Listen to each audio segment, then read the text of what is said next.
ప్రియ దేవుని యొక్క బిడ్డలారా, ఈ యొక్క తపస్కాలములో ధ్యానించుకున్నటువంటి ధ్యానాంశములో సిలువే మనకు విలువ, సిలువను గురించి ప్రస్తావన లేని ప్రసంగము ఉప్పు లేని కూర వంటిదండి.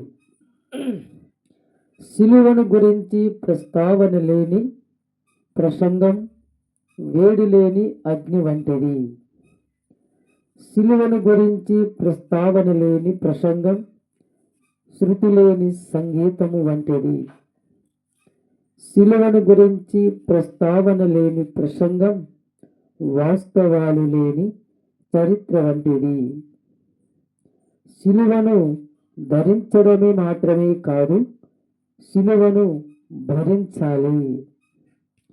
నా ప్రియ దేవుని యొక్క బిడ్డలారా, యేసుక్రీస్తు వారు ఈ భూలోకములో జీవించినది 33.5 సంవత్సరములలో ఆయన బహిరంగ పరిచర్య చేసినది, ఆయన బోధించినది మాత్రము 3.5 సంవత్సరములు మాత్రమే.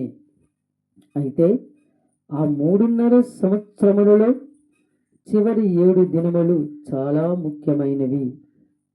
అలాగే యేసుక్రీస్తు వారు తన జీవిత కాలములో మాట్లాడిన అన్ని మాటలలో సిలువలో వేలాడుతూ పలికిన 7 మాటలు చాలా ఉన్నతమైనవి, చాలా విలువైనవి, చాలా ఉత్కంఠమైనవి.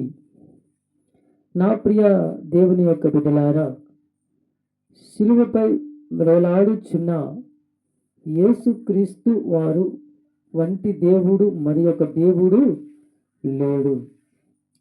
సిలువ వంటి బలిపీఠము మరి ఒకటి లేదు. కల్వరి కొండపై ఉన్న జన సమూహము వంటి సభ మరి ఒకటి లేదు. క్రీస్తు సిలువ నుండి పలికిన 7 మాటలు ప్రసంగము వంటి ప్రసంగము మరి ఒకటి లేదు. Praise the lord.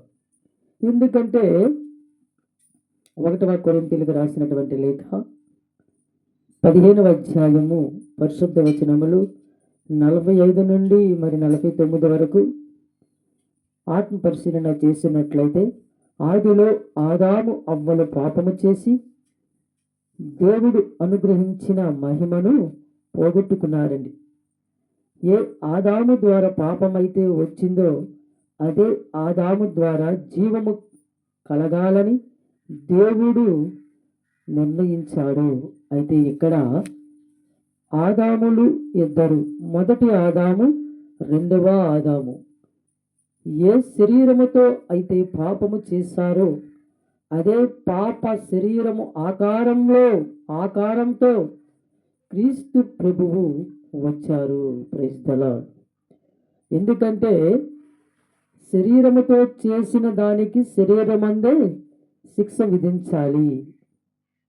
నా ప్రియ దేవుని యొక్క బిడ్డలారా, పాము కరిస్తే ఆ పాము ఆకారములోనే ఇశ్రాయేలీయులకు రక్షణ వచ్చిందండి.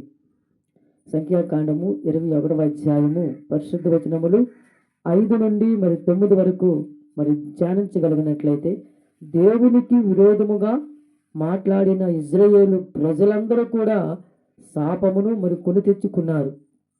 ఆ శాపము నుండి విడుదల కొరకు మరలా అదే ఆకారములో ఉన్న ఎత్తడి సర్పమును ఎత్తవలసి వచ్చింది. Praise the lord.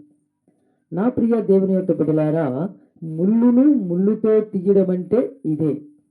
వజ్రాన్ని వజ్రముతో కొయ్యడం అంటే ఇదే. ఎడారిలో మోసే సర్పమును ఏ విధముగా ఎత్తునో అలాగే విశ్వసించు ప్రతి వాడును నశింపక ఆయన ద్వారా నిత్య జీవము పొందినట్లు మనుష్య కుమారుడు ఎత్తబడవలను. Praise the lord. ఇది స్వయాన యేసుక్రీస్తు వారు పలికినటువంటి చెబుతున్నటువంటి మాట. Praise the lord. Praise the lord. Praise